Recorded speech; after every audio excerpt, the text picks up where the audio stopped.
ಕರ್ನಾಟಕದ ಜನ ರಾಮಕೃಷ್ಣ ಹೆಗಡೆ ಅವರನ್ನು ಒಬ್ಬ ವಿಷನರಿಯಾಗಿ ನೋಡ್ತಾರೆ, ಒಬ್ಬ ಅದ್ಭುತ CM ಆಗಿ ನೋಡಿದ್ದಾರೆ.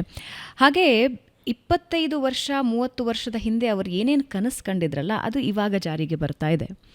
ನೀವು 370 ತೆಗೆದಿದ್ದಾಗಿರಬಹುದು, ಅಥವಾ ನೀವು ಹೇಳಿದ ಹಾಗೆ ಬೆಂಗಳೂರನ್ನು IT ಟೆಕ್ ಸಿಟಿ ಮಾಡಬೇಕು ಅನ್ನೋದನ್ನು ಅವರು ಕನಸು ಕಂಡಿದ್ರು ಸೇರಿದಂತೆ ಹಲವಾರು ವಿಷನ್ಗಳನ್ನು ಅವರು ಶುರು ಮಾಡಿದ್ರು. ಅಂದರೆ ಅದ್ರ ಬಗ್ಗೆ ಒಕ್ಕಲಾಗಿ ಮಾತನಾಡಿದ್ರು, ಜನರಿಗೆ ಅರಿವಾಗೋ ಹಾಗೆ ತಿಳಿಸ್ಕೊಟ್ರು. ಅವರ ಕಾಲದಿಂದ ಇವತ್ತಿನವರೆಗೆ ಆದ ಬದಲಾವಣೆಗಳು ಮತ್ತು ಅವರ ವಿಷನ್, ಅದ್ರ ಬಗ್ಗೆ ಏನಂತೀರಿ? ನಿಮ್ಮ ಜೊತೆ ಕೂತು ಮಾತಾಡುವಾಗ ಯಾವ್ಯಾವ ವಿಷಯಗಳು ಮಾತಾಡ್ತಿದ್ರು ಅವರು? So we should talk about everything. Everything. I remember, India, Panchayati Raj, devolution of power, decentralization of power, Grama Panchayat, ಹಾಗೂ ಬ್ಲಾಕ್ ಲೆವೆಲ್ ಪಂಚಾಯತ್ಸ್ಗೆ ಪವರ್ ಕೊಡೋ ಬಗ್ಗೆ ಅವ್ರಿಗೆ he believed that there should not be centralization of power. That power should go from down to up, not from up to down. ಆಗಿನ ಕಾಲದಲ್ಲಿ Congress government ತುಂಬ powerful ಆಗಿತ್ತು. And ಕಾಂಗ್ರೆಸ್ದು governing model ಏನು ಅಂತಂದರೆ top down approach, pyramidical top down. ಇವ್ರು ಯಾವಾಗಲೂ ಕೆಳಗಡೆಯಿಂದ ಪವರ್ ಬರಬೇಕು, ಶಕ್ತಿ ಜನಗಳನ್ನ ಎಂಪವರ್ ಮಾಡಬೇಕು ಅಂತ. ಯಾವುದು ಗ್ರಾಮ ಲೆವೆಲಲ್ಲಿ, ವಿಲೇಜ್ ಲೆವೆಲಲ್ಲಿ, ಬ್ಲಾಕ್ ಲೆವೆಲಲ್ಲಿ ಎಂಪವರ್ ಮಾಡಬೇಕು. ಅವರು ಡಿಸಿಷನ್ ಮೇಕಿಂಗ್ ಪ್ರೊಸೆಸ್ಸಲ್ಲಿ ಅವರು ಪಾರ್ಟಿಸಿಪೇಟ್ ಮಾಡಬೇಕು. ಆ್ಯಂಡ್ ಲೋಕಲ್ ಸೆಲ್ಫ್ ಗವರ್ಮೆಂಟ್ ಅಂತ ಏನು ಹೇಳ್ತೀವಿ, ಅದಕ್ಕೆ ಅವರು ಸಿಕ್ಕಾಪಟ್ಟೆ ಪ್ರೋತ್ಸಾಹ ಕೊಟ್ಟರು. ಅವರೊಬ್ಬರು ಮಂತ್ರಿ ಇದ್ದರು, ಅವರು ಕೂಡ ತುಂಬ ಕಷ್ಟಪಟ್ಟರು ಅದಕ್ಕೋಸ್ಕರ, ಅಬ್ದುಲ್ ನಸೀರ್ ಸಾಬ್ ಅಂತ. ಆಗ ಸೊ ಪಂಚಾಯತಿ ರಾಜ್ ಆ್ಯಕ್ಟು ಯೂನಿಯನ್ ಗವರ್ಮೆಂಟಲ್ಲಿ ಬಂದಿದ್ದು 1993-94 PV ನರಸಿಂಹರಾವ್ ಟೈಮಲ್ಲಿ. ಅಲ್ಲಿ ಅದಕ್ಕೆ ಮುಂಚೆನೇ ನಮ್ಮ ಕರ್ನಾಟಕದಲ್ಲಿ ಇರ್ತದು this whole scheme of panchayati raj. So ಅದು ತುಂಬ major contribution.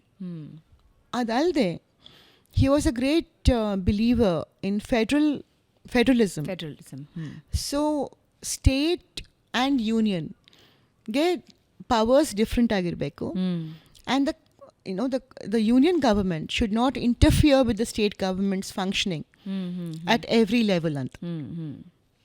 So, a true federal structure where the states decide for themselves, and the union government has finance budget to defense, so those kinds of things which only the union government can decide, that the union government should decide. So he believed in federalism and he worked towards it. Also ನೀವು RTI act ಅಂತ ಹೇಳ್ತೀವಲ್ಲ, right to information act, ಅದು ಆಮೇಲೆ ಬಂತು ತಿರ್ಗಾ. ಇವರ chief minister ಆಗಿದ್ದಾಗ ರಾಮಕೃಷ್ಣ ಹೆಗ್ಡೆ ಆ ಟೈಮಲ್ಲಿ ಪಬ್ಲಿಕ್ ರೆಕಾರ್ಡ್ಸ್ನ ಯಾರು ನೋಡಬೇಕು ಅಂತ ಇರುತ್ತೋ ಅದನ್ನು ಅಲೌ ಮಾಡಬೇಕು ಅಂತ ಒಂದು ಸ್ಕೀಮ್ ತಂದಿದ್ರು. That anybody can have access to public records ಅಂತ.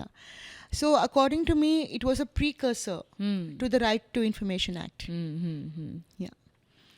ಆಮೇಲೆ ನಾನು ಸಾಕಷ್ಟು ಸತಿ ಹೇಳ್ತೀನಿ, development, decentralisation, devolution of power, strengthening of institutions, Lokayukta ಅದು ಕೂಡ like what is Lokayukta?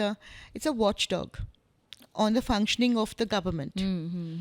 Now, do you need a watchdog to yes, because there's this adage that power corrupts and absolute power corrupts absolutely.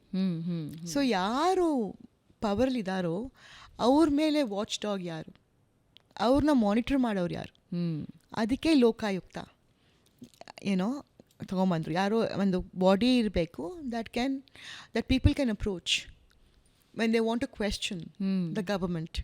ಇಲ್ಲದೆ ಹೋದರೆ mechanism ಏನು, internal mechanism ಏನಿದೆ ಅಂತ. Again as you know, Lokayukta and all came ದೇಶಕ್ಕೆ ಮಾದರಿ ಆಯಿತು. It came much later ಅಲ್ವಾ ದೇಶದಲ್ಲಿ. ಸೊ ದೆನ್ ಇನ್ಸ್ಟಿಟ್ಯೂಷನ್ಸ್ ತುಂಬ ಸ್ಟ್ರಾಂಗ್ ಆಗಿರಬೇಕು ಅಂತ ಆ್ಯಂಡ್ ಸೆಪ್ರೇಟ್ ಆಗಿರಬೇಕು ಅಂತ. Like for example the executive wing has to be separate from the judiciary, and all the wings have to have their own power and their own accountability, system of accountability, transparency and accountability. This whole idea of transparency and accountability was very, very important to him.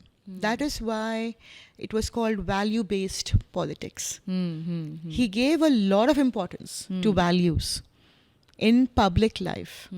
ಅವ್ರು ಹೇಳಿದ್ರು, when you're in public life, you should be above suspicion, like Caesar's wife, you know. I mean, you got to be above suspicion. So ಹಾಗೆ ಅವ್ರು ಹೇಳಿದ್ದಕ್ಕೆ ಅವರೇ he became a victim of his own schemes, you know. So